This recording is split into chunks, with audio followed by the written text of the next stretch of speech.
कोई financial support नहीं है। सर भी बहुत पैसे नहीं है, बहुत पैसे वाले नहीं हैं। सर ने बोला ठीक है तुम मेरे पास रह लो, पढ़ना शुरू करो। मैं फिर अपने ही गांव में अपना बोरिया बिस्तर उठा के सर के घर चला गया। करीब 2008 से आज 2022 हो गया, लगभग 14 साल में सर के साथ जुड़ा रहा। उसके बाद फिर मैं 2012 में हाई स्कूल किया, 2014 में इंटर किया, फिर ग्रेजुएशन किया। 2020 की बात मैं आपको बताता हूँ दोस्तों। 2020 में आप लोग को याद होगा कि 24 मार्च को लॉकडाउन लगा था कोरोना का। 22 मार्च को ट्रायल टेस्ट था, एक दिन वाला। और मैं आप लोग को बताऊंगा दोस्तों, और मेरी शादी हो गई है। मेरी शादी 12 मार्च को ही हो गई थी 2020 में। हंसने की कोई बात नहीं है दोस्तों, अभी हंसी आ रहा होगा, लेकिन शायद कभी आप लोग जब बैठ के कभी सोचते होंगे ना कि हम लोग भी ऐसे पढ़ते थे तो दोस्त हमारे हंसते थे, बहुत सारे दोस्त हंसते थे, कोई हंसता नहीं था। आज वही दोस्त फोन करके पूछते हैं कि भाई कैसे पढ़ाई किए। आप लोग विश्वास करिए, मैं 5 महीने में दरोगा बना हूँ।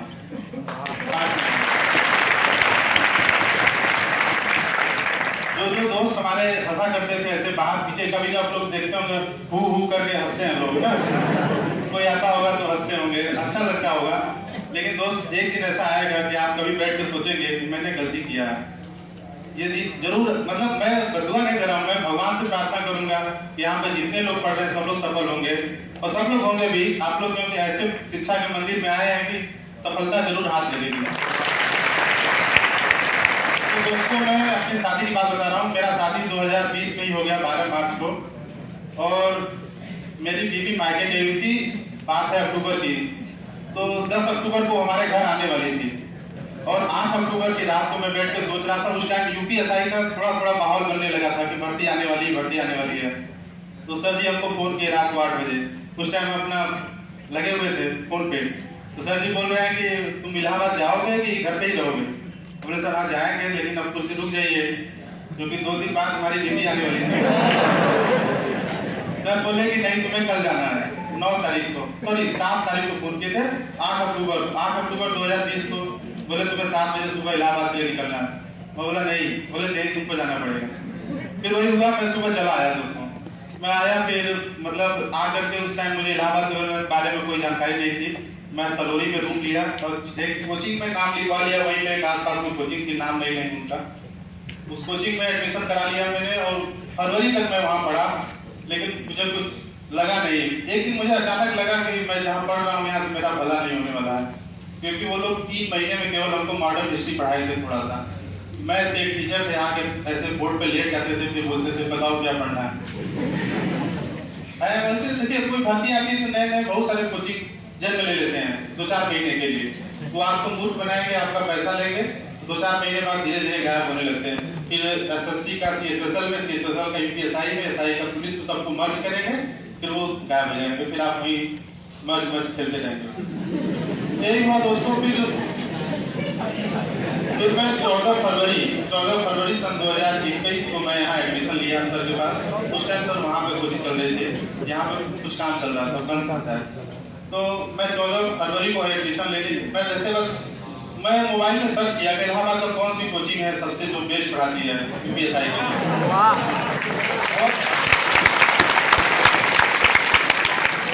तो दोस्तों मुझे नाम मिला किसी और कोचिंग का। बता रहे हैं वो लोग बस ऐसे डालते रहते हैं कि हमने 100 सिलेक्शन दिया, हमने 500 सिलेक्शन दिया यूपीएसआई में। पिछली वाली भर्ती की बात कर रहे थे वो लोग। तो उस कोचिंग का नाम मिला, मैं वहाँ जाने भी लगा। रास्ते में मेरा दोस्त मिला, मुझे बोला, दोस्त नहीं था दोस्त बन गया, हमसे पूछे भाई इस कोचिंग का रास्ता बता दो। बोला कहाँ जा रहे हो? हम ट्रायल लेने जा रहे हैं यूपीएसआई के लिए। बोला यार चलो मैं तुम्हें एक कोचिंग और ले चल रहा हूँ, वहाँ देखो। फिर मैं वहीं से मुड़ गया, और शायद वो मोड़ मेरे जीवन के लिए बहुत मैं आया मारूफ सर के कोचिंग में। मैं उस टाइम संजोग से सर ही क्लास ले रहे थे मैथ की। मैं बैठा, बस सीधे भैया आपको यही लेना है चाहे कुछ भी हो जाए। एडमिशन के लिए गए, काउंटर पर पूछे मैडम फीस बताइए 81 रुपये। उसके बाद फिर जो हुआ है मैं सच बता रहा हूँ आपको, 3-4 बातें मैं बताऊँगा लास्ट में, आप लोग याद रखिएगा। तो मैडम ने बताई कि 8100 फीस है। मैं बोला मैम मेरे औकात के बाहर दिख रहा है। तो एक भैया थे गार्ड साहब थे, उनसे पूछे, बोले सर से मिल लो। तो सर क्लास लेकर निकले, फिर हम सर से पैर छुए। सर उस टाइम हमको नहीं पहचानते थे। मैंने कौन जानेगा भाई, जैसे बहुत से बच्चे आते हैं। बोले सर एडमिशन लेना है। बोले तो ले लो। बोले हाँ सर फीस थोड़ा। बोले क्या हुआ? बोले सर 8100 फीस है। मैं तब कितना लेना चाहते हो? मेरे मुंह से निकल गया सर आधा कर दीजिए। सर बोले जाओ। दोस्तों मेरा समझ लीजिए का आधा समझ गए आप लोग। और शायद उस पैसे के बराबर क्या उससे उसका कई गुना मैं जिंदगी में कभी नहीं चुका पाऊंगा जो हमें सर ने दिया है। फिर आप लोग को पता होगा मार्च के बाद अप्रैल के बाद मई में लॉकडाउन लग गया था, सेकेंड लॉकडाउन 2021 वाले। फिर 4 अप्रैल को यूपीएसआई का हम फॉर्म भरे थे। 1 अप्रैल से 30 अप्रैल तक फॉर्म भराया था। नोटिस आया था फरवरी मार्च में। उसके बाद 4 अप्रैल को फॉर्म भरे, 13 महीने पढ़े थे। फिर हम लोग का छुट्टी हो गया। फिर सर लोगों ने सबसे अच्छा काम ये किया कि ऑनलाइन प्लेटफॉर्म पे ले आए, ऐप के माध्यम से सबको जोड़ दिए। तो बहुत सारे बच्चे सब सोच रहे थे अरे अभी कोरोना है, अभी कहाँ एग्जाम होगा, लेकिन हम पढ़ते रह गए ऐप से। और अखिलेश सर हिंदी पढ़ा रहे थे, सर मैथ पढ़ा रहे थे, रीजनिंग पढ़ा रहे थे अरविंद सर। हम अपना पढ़ते रहे घर पे भी जाके, क्योंकि मेरे पास कोई रास्ता नहीं था दोस्त। मतलब शादी हो गई है। और देखिए एक बात और बता दें, 2020 में ही मेरे छोटे भाई की लोको पायलट में नौकरी लगी रेलवे में। तो मुझे थोड़ा सा सपोर्ट मिल गया और थोड़ा टेंशन भी बढ़ गया कि छोटा भाई नौकरी करने लगा। गांव घर में सब कहने लगे कि अरे ये तो बहुत दिन से बाहर रहकर पढ़ रहा था, वो पढ़ा रहे थे मास्टर साहब, ये पढ़ा रहे थे, हुआ कुछ नहीं। तो छोटा भाई नौकरी करने लगा। तो भाई देखो इसका याद रखना आप लोग, अपने ही माँ बाप आपको उस दिन सही बता रहे हैं, आपसे नजर में फर्क कर देंगे जिस दिन आप सफल नहीं होंगे। अपने ही माँ बाप वो जाहिर नहीं करेंगे, लेकिन आपको जरूर समझ में आने लगेगा कि कुछ तो अंतर है। छोटे भाई में मेरे जो भी सफल है आपके घर में, आप उस दिन देखो यार, जिंदगी ना बहुत अजीब है भाई। हम लोग पढ़ते कुछ और है, रियल लाइफ में होता कुछ और है। आप कभी उसको फील करिएगा। जितने लोग, बहुत लोग आते हैं इलाहाबाद में मौज मस्ती, आप लोग विश्वास नहीं करेंगे। मैं मतलब झूठ नहीं बोल रहा हूँ, यहाँ पे खड़ा होकर के शिक्षा के मंदिर में झूठ नहीं बोल रहा हूँ। इलाहाबाद में मैं केवल अपना कोचिंग और अपना रूम का रास्ता जानता था। कटरा में रूम लिया हुआ था, 4000 रुपये महीने का रूम था कटरा में। सर हमसे पूछे भी थे कि बाबू तुमको बताओ कोई फाइनेंशियल सपोर्ट की जरूरत हो तो बताओ। नहीं सर हो जा रहा है। 3-4 लोगों से सपोर्ट लेके हम पढ़ रहे थे। सर भी कर रहे थे, मेरा भाई भी कुछ कर रहे थे। तो ऐसे कर रहे थे भाई। फिर एग्जाम हुआ और रिजल्ट भी आया, सेलेक्ट भी हुए। हम लोग कई साथी थे, यहाँ यहीं पे बैठते थे हम लोग 2-3 ब्रेंच के बाद। सर फिर हम लोग प्रैक्टिस बैच भी ज्वाइन किए हुए थे। प्रैक्टिस बैच मेरा 28 नवंबर को पेपर था और 25 नवंबर को मैं लास्ट क्लास यहाँ पे अटेंड किया था। और दोस्तों ऐसा होता है कई बार कि लोग सोचते हैं कि एग्जाम नजदीक आ गया तो हम रूम पे पढ़ाई कर लेंगे, और बहुत लोग छोड़ भी देते हैं कि हम रूम पे ही पढ़ लेंगे। हम भी चाह रहे थे कि हम छोड़ दें, लेकिन सर बोले थे कि नहीं आप लोग लास्ट तक क्लास अटेंड करिएगा। और सही बता रहे हैं, जो गुरु जी लोग होते हैं ना, ये बहुत चालाक होते हैं, लास्ट में ही गुरु मंत्र देते हैं। और लास्ट का जो 15-20 दिन हमको पढ़ाए सर लोग, भाई उसी से मेरा सिलेक्शन हुआ। सच बता रहे हैं।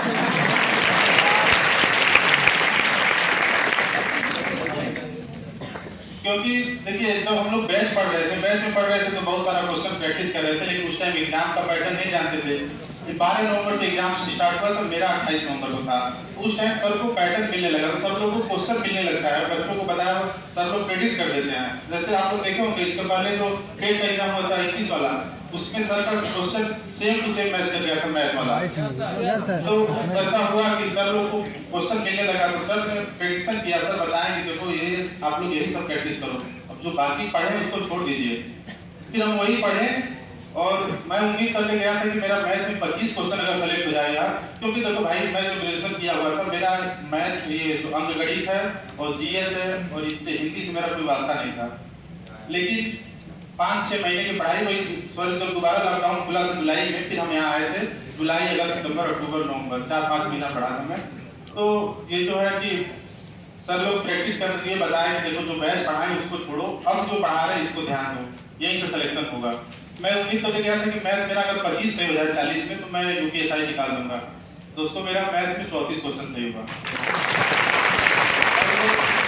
सर ने जो लास्ट में बताया था उसी के अनुसार हम किए, क्योंकि गणना बहुत बड़ा बड़ा आ रहा था। देखिए क्वेश्चन टफ नहीं था। क्वेश्चन जैसे आप लोग पढ़े होंगे, ये टाइम एंड वर्क पढ़े होंगे चैप्टर, उसमें है कि जैसे ए किसी काम को 12 दिन में करता है, बी उसी काम को 16 दिन में करता है, सी उसी काम को 22 दिन में करता है, ए और बी मिलकर कितने दिन में करेंगे, ऐसा होता है क्वेश्चन में। लेकिन यूपीएसआई में क्या आ रहा था कि ए किसी काम को 655 दिन में करता है, बी उसी काम को 1260 दिन में करता है और सी उसी काम को 890 दिन में करता है। तो बताइए ए और बी मिलकर कितने दिन में करेंगे बचे हुए काम को सी के? मतलब देखिए क्वेश्चन कठिन नहीं है, गणना कठिन है। तो सर लास्ट में यही बताएं कि गणना को कैसे फास्ट करना है। शुरू में भी आप लोगों को पढ़ाए होंगे, जो पहला चैप्टर पढ़ाए होंगे सर मैथ नंबर सिस्टम से पहले, हाँ, तो उसको बताए होंगे सर। आप वही सब अप्लाई करिए, बाकी पढ़ाई करिएगा, सफलता जरूर मिलेगी। 3-4 बातें मैं आप लोग को बता रहा हूँ दोस्तों। एक तो आप लोग अपने जीवन में किसी एक को जरूर गुरु मान लीजिए, जरूर सफल हो जाएंगे। कोई एक रास्ता दिखेगा, चाहे वो आपके माता पिता हो, चाहे वो गुरु है, चाहे बड़े भाई हो, चाहे कोई हो, चाहे महिला मित्र हो, चाहे पुरुष मित्र हो, कोई भी हो, आप एक को गुरु जरूर मानिए। वो आपको ऐसे लोगों को गुरु मानिए जो आपको हर समय पे आपको रास्ता बताए कि बेटा कैसे करना है, बाबू कैसे करना है, ठीक है। और दूसरी बात ये बताऊंगा दोस्तों कि आप जीवन में ईमानदार जरूर बनिए, स्वयं के प्रति, दूसरे के लिए नहीं। दूसरा कोई देखे और मुझे कहे कि ये बच्चा बहुत ईमानदार है, बहुत अच्छा है, ये इसकी जरूरत नहीं है। आप खुद के प्रति अपने आत्मा से बात करके देखिए कि हम ईमानदार हैं कि नहीं, हम इलाहाबाद जिस काम से आए हैं वो काम कर रहे हैं कि नहीं कर रहे हैं। क्योंकि सब लोग ऐसे फैमिली से आए होंगे, माता पिता सबके सपना संजो के बैठे हैं। तो आप ईमानदार, अब मैं आपको बताऊंगा कि मैं जिस दिन रूम में कभी ऐसा होता था कि नहीं पढ़ता था, आप लोग भी होता होगा कभी मन उठ जाता है पढ़ते पढ़ते, तो मैं सो जाता था, 3-4 घंटे सो गया, उठता था भाई, कसम खा के बता रहा हूँ, मैं अपने ही गाल पे 5-6 थप्पड़ मारता था, जोर जोर से, बहुत जोर से मारता था। अब आप लोग सोच रहे हो कुछ ज्यादा हो रहा है, ये ज्यादा नहीं है, ये सत्य है। मेरे बगल वाले रूम का भाई आके पूछा था यार क्या हो गया, बोले कुछ नहीं, मच्छर मार रहे। इतना जोर से मैं थप्पड़ मारता था। ये भी नहीं, अब गाल अपना, हाथ अपना, चाहे तो धीरे भी मार सकते हैं, सजा खुद को देना होगा। आदमी छोटा छोटा सजा देगा ना, लेकिन जोर से मार देते हैं। कि पड़ोसी भी आके देख पूछा क्या हो गया, तो क्यों क्या चाहिए था, सिलेक्शन चाहिए था। तो ईमानदारी आपका स्वयं के प्रति होना चाहिए। जरूरी नहीं है कि आपको कोचिंग में सर के अलावा कोई जानता भी नहीं था, सच बता रहे हैं। और भी सर लोग पढ़ाते हैं यहाँ पे, सर लोग को उतना निगाह नहीं पड़ा क्योंकि हम कोचिंग में बकबक नहीं करते थे हम लोग। कुछ लोग होते हैं हमारे ही साथी थे, यहीं बैठते थे सर, जो तिलक वाले सर बता रहे हैं ना, वो पांडे जी थे, भैया से बात होती है, हमसे काफी सीनियर, वो एक दिन से केवल फॉर्म भरे थे सर। उनकी एज जो है 27 साल 12 महीना 11, मतलब एक दिन केवल बचा था, 12 महीना कम होने से एक दिन बचा था उनका।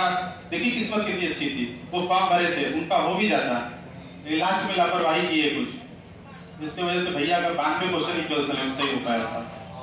बाद में पछताते हैं, कोचिंग हाँ प्रैक्टिस बैच छोड़ दिए, लास्ट में सर थोड़ा उनका दिक्कत हो गया, बातचीत करने लगे, इधर उधर घूमने टहलने लगे।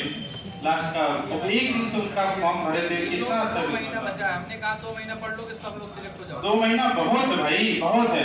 एक करवा रहा हूं भाई, जो आता वही सेम करवा रहा हूं, जो प्रैक्टिस सर करवा रहे हैं, आप वही बता रहे हैं ना, एक को गुरु मान लीजिए, आंख बंद करके भरोसा करिए।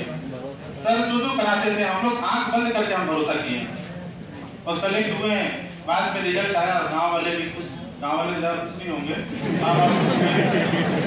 माँ बाप खुश हो गए, पिताजी हमारे रो रहे थे। पुलिस को देख के मेरे पिताजी भागते थे घर छोड़ के।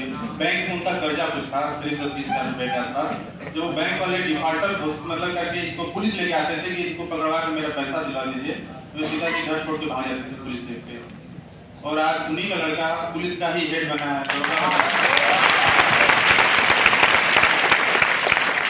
हमारे बहुत खुश हुए, आज भी बहुत खुश हैं। मैं उन्हें भी लेकर आऊँगा, कभी मिलाऊंगा आप लोगों से। मैं अभी ट्रेनिंग हम लोग की इसी महीने में जनवरी में स्टार्ट होने वाली है। मैं जब ट्रेनिंग करके आऊँगा तो जरूर सर के पास लेकर आऊँगा, आप लोग से मिलाऊंगा। और मैं चाहता हूँ, मैं आप लोग से यही कहूँगा, यही आग्रह करूँगा कि आप लोग जिस काम से आए हैं, बहुत सारे दोस्त मिलेंगे। कोई बोलेगा भाई चलो आज संगम घूम लेते हैं, कोई बोलेगा हनुमान जी का दर्शन कर लेते हैं, ऐसा होता है। देखो भाई इलाहाबाद में एक काम मत करना, आप लोग कुकर से कुकर को मत हटाइए। कुकर से कुकर हटाने का मतलब होता है दोस्तों की पार्टीबाजी। बगल वाला लोग बोले भाई हम अंडा बना दे रहे, तुम चावल बना दे, भाई हम दाल बना दे रहे हैं, तुम रोटी बना दे। ऐसा होता है, इलाहाबाद आने के बाद ऐसा अक्सर होता है। वहीं से देखिए आप खाई में जाने लगेंगे। जिस दिन आपका पड़ोसी आपसे बोलेगा भाई कुछ खाना वाना बनाना है तो बताओ हम बना देते हैं, बोले नहीं भैया हम बना लेंगे अपना, और उनको कब खाना है पता नहीं, कब खाएंगे कब नहीं खाएंगे, हम आपके हिसाब से नहीं चलेंगे। जब आप पार्टीबाजी करने लगेंगे, जिस दिन आपका कहने का मतलब कुकर से कुकर को वही बता रहे थे कि जिस दिन आप पार्टीबाजी करने लगेंगे आप समझ लीजिए कि आप रास्ता भटक गए। और दोस्त ये सब ज़्यादा दिन नहीं चलता है, मुश्किल से 3-4 साल। 3-4 साल के बाद आप खुद सोचेंगे कि आप क्या किए यहाँ जाके, आपको अपने से गिल्टी फील होगा। कभी शीशे में आप देख के खुद को जो है गलत नहीं महसूस करेंगे। लगेगा कि हम बहुत बड़ा धोखा किए। तो यही 3-4 साल का पढ़ाई, मेहनत, परिश्रम आज के आने वाली जो 40 साल की जिंदगी उसको बदल देगी। अगर आप यही 3-4 साल का मेहनत लेंगे तो भी आने वाली जिंदगी बदल जाएगी। बशर्ते यही होगा उसमें आपको मेहनत मजदूरी करके किसी भी तरह से आपको अपना जीवन यापन करना पड़ेगा। बाकी ठीक है, और किसी कुछ पूछना तो पूछ सकता है।